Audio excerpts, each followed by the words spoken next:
What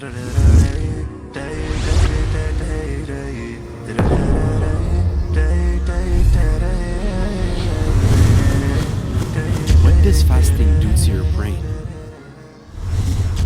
We have been made to believe that the average human should consume 3 meals a day, plus snacks and drinks. But the truth is that this amount of food is not necessary to maintain a healthy body and mind. Food companies and pharmaceutical industries push for excessive food consumption in order to make an ever-growing profit.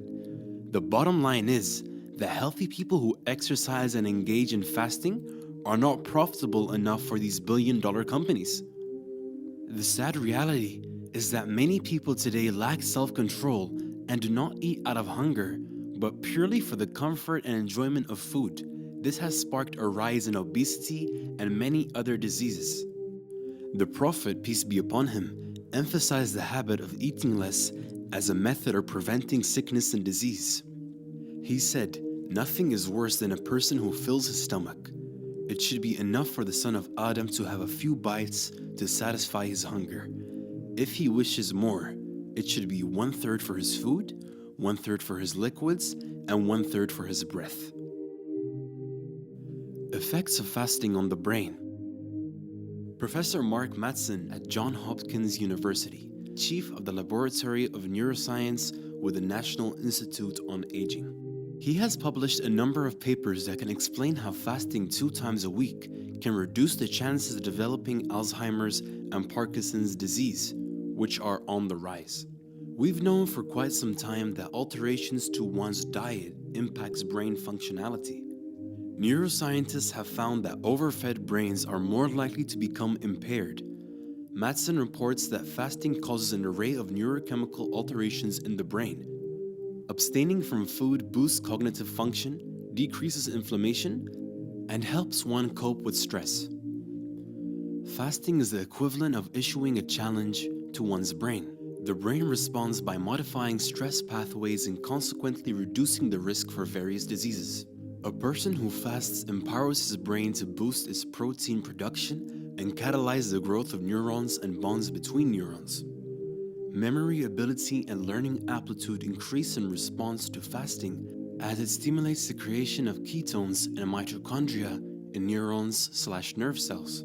Fasting even bolsters the fortitude of synapses. In some instances, fasting helps create new nerve cells from the hippocampus's stem cells. Fasting for DNA repair. Professor Mattson has also found that those who practice fasting are more likely to enjoy enhanced nerve cells that repair DNA. Fasting can protect the immune system, as refraining from food consumption helps stem cells self-renew from a dormant state.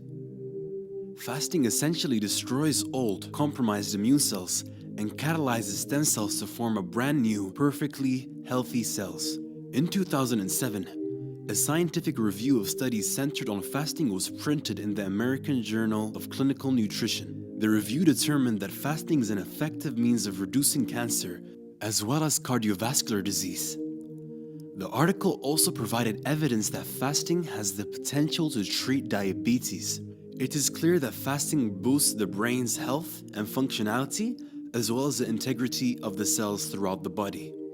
The problem? You'll most likely never hear about any studies performed by the pharmaceutical industries or any food companies regarding the merits of fasting.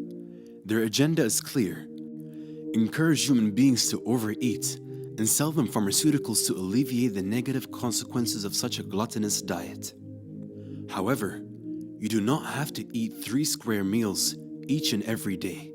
You have the power to read about the benefits of fasting and incorporate this knowledge into your everyday life.